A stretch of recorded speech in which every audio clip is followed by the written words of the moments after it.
My name is Jocelyn Conley, founder of the Vagina Doc, pelvic floor physical therapist, and I am so sorry that I disappeared off of the face of the earth. Life got a bit crazy, and life just got a bit crazy, and I'm still crazy, still trying to figure it out. So today I'm just popping on because I have a few minutes and going to share an important topic of conversation with you all. And that is, should you stop doing core exercises? If you've ever been told that, or if you've ever heard learned anything from me about the deep core, you know that the deep core includes the diaphragm, the pelvic floor, the transversus abdominis, the deep back muscle group called the multifidus, and this group of muscles work together to control internal body pressures as well as maintain a stable spine position so that your limbs can work and work efficiently. So if you are a patient of mine, or if you've been a patient of mine, or if you're a patient of another physical therapist and you've been told that your pelvic floor or abdominal wall is too tight, or you have prolapse, you might be thinking, well, should I be doing core exercises? Well, one question you also might be asking is, will core exercises will it make my tightness be more tight, or will it make my prolapse worse? And my answer to you is, it depends. And you could have worsening symptoms, or you might even have better symptoms. If you know me and you have worked with me, you know that number one is you're going to walk out of my door knowing how to talk the talk, and you're on your way to walk the walk, because part of my process is educating you to empower you to have an active conversation and the determination of what you can and cannot do. And so you know when I tell you, hey, you're not going and doing that yet, I'm serious, because I don't often say that. So the most important thing that I need my patients to do, and that I encourage my friends to do, or people just off the street saying, should I do this, is I tell them they need to consider these things. Like, if you're going to decide to participate in a fitness program or an activity, you have to know your intent, you have to be present, and you have to have self-control. So let's talk about those things. When you go into a workout class, what is your goal? A lot of you are just going to get a good sweat in. It's your time alone. But guess what?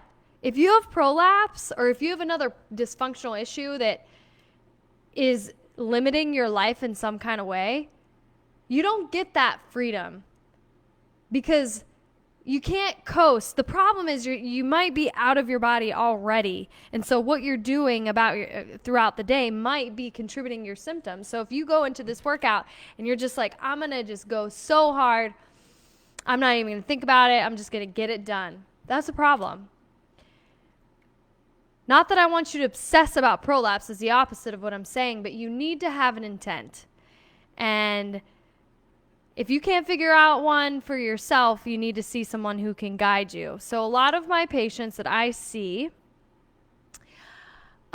with prolapse or with some other pelvic floor issue, and I give them the freedom, hey, yeah, you can continue going to this class, but your focus of whether or not to go faster, to lift heavy, or whatever, is your ability to control your motion with breathing first. Like, that is number one.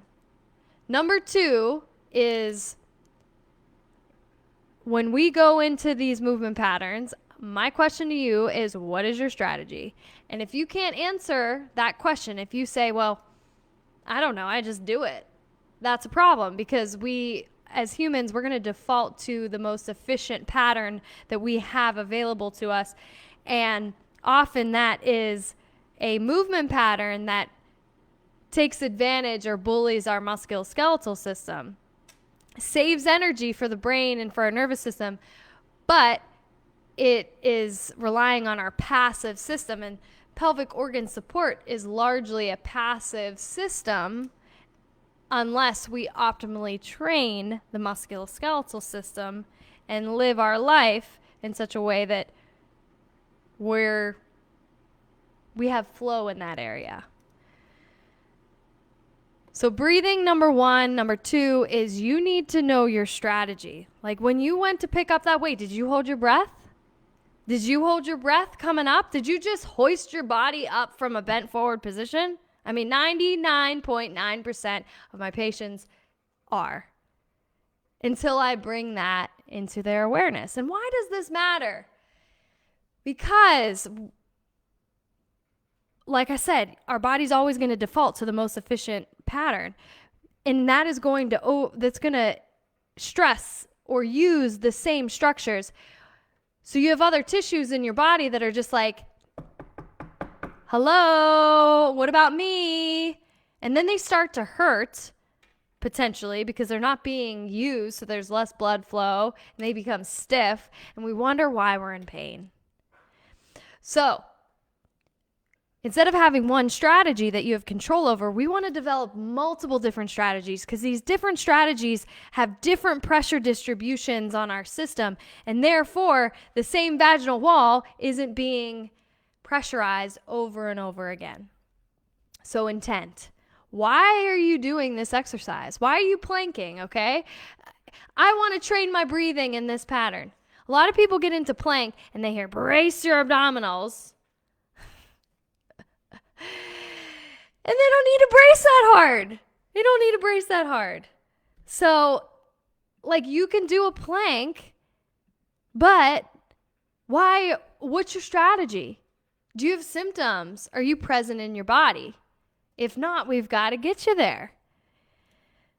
Okay, number two, I kind of already said this, presence. You've got to be present in your body during a workout. You are using your body. Let me ask you a question. Would you drive a car and just be totally not present on your phone? Maybe you've been drinking earlier, so you were drinking and now you're drinking and driving. You're texting on your phone. You're not even watching the road. The answer is no. So why the heck are most people going into their workouts without any presence? It's like going into your car and just not even paying attention to the road. Your body is your vehicle, you guys. You've got to be present. Like, you cannot change what you're not aware of. And a lot of us are not aware of the things that are directly or indirectly part of our problem. So if you're seeing me and I'm like, yeah, sure, you can do core exercises. You've been doing them all this time. You just need to be inside your body and listen to what your body's saying, because you can't make adjustments. You cannot coast. And I know we use exercise as a way to, this is my time. This is my time to work out all the stress. But I encourage you to not do that, especially when you're working through an issue. And the last thing is self-control. What do I mean by that? Well, if you're a competitive individual like I am, and your friend, the girl or whomever is next to you is going faster, you need to have the self-control to stay in your own lane. Go your own speed. Go your own weight. Listen to your body. Don't be egged on by, oh, you could go RX by the coach. Smack.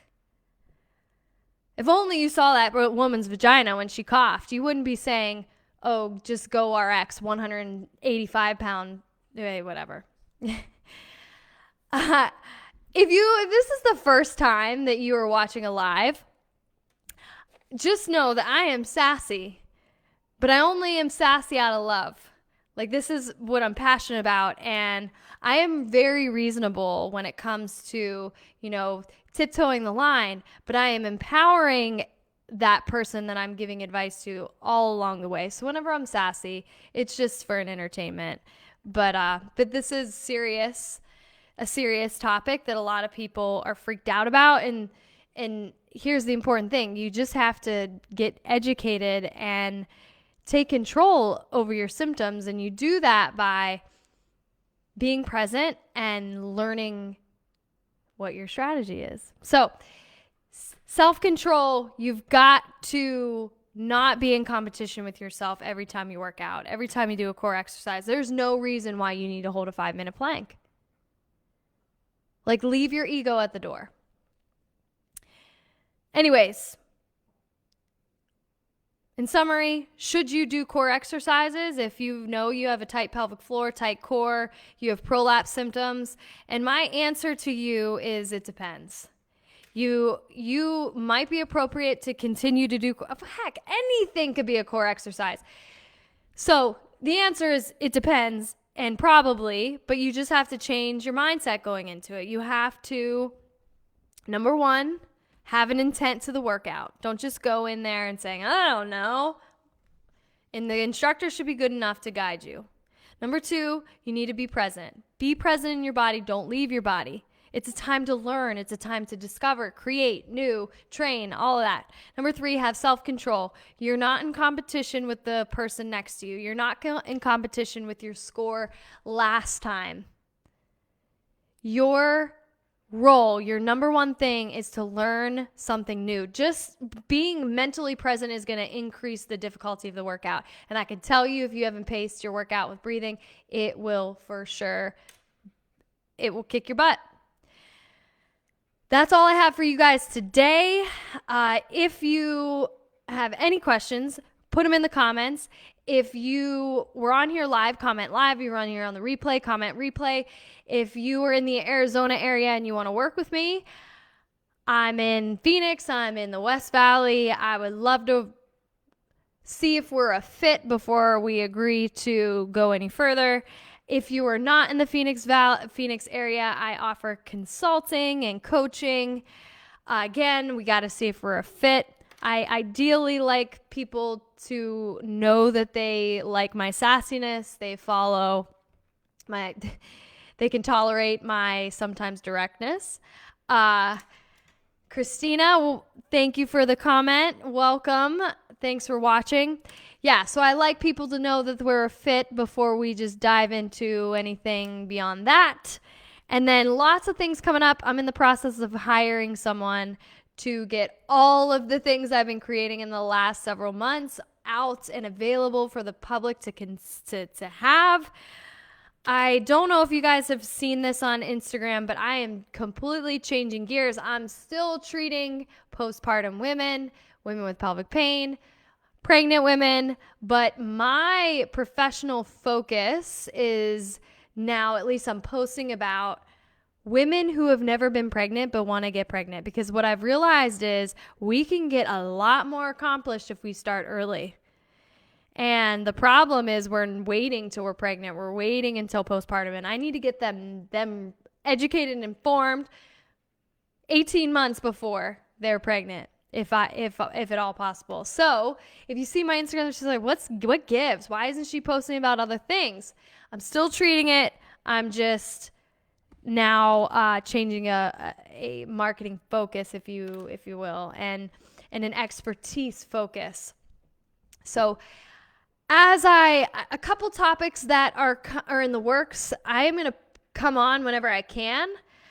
And I apologize, I don't have a fixed schedule. It's just my schedule's absolutely crazy. Thank goodness I don't have a family. Thank goodness I'm a loner, because I wouldn't have a life because I work. So next training is going to be, is your strategy making your prolapse worse? And then the training after that is there a bowling ball in your vagina? If you haven't noticed, hello, Rachel. Thank you for coming on tonight. The posts are going to be on prolapse. So super excited to come on whenever I can and keep them relatively short. If this was helpful, great. If you want to discuss further what the heck I mean, let me know. And I hope you have a great rest of your evening if it's nighttime. Great rest of your day if it's daytime. And I'll see you guys hopefully in a couple days.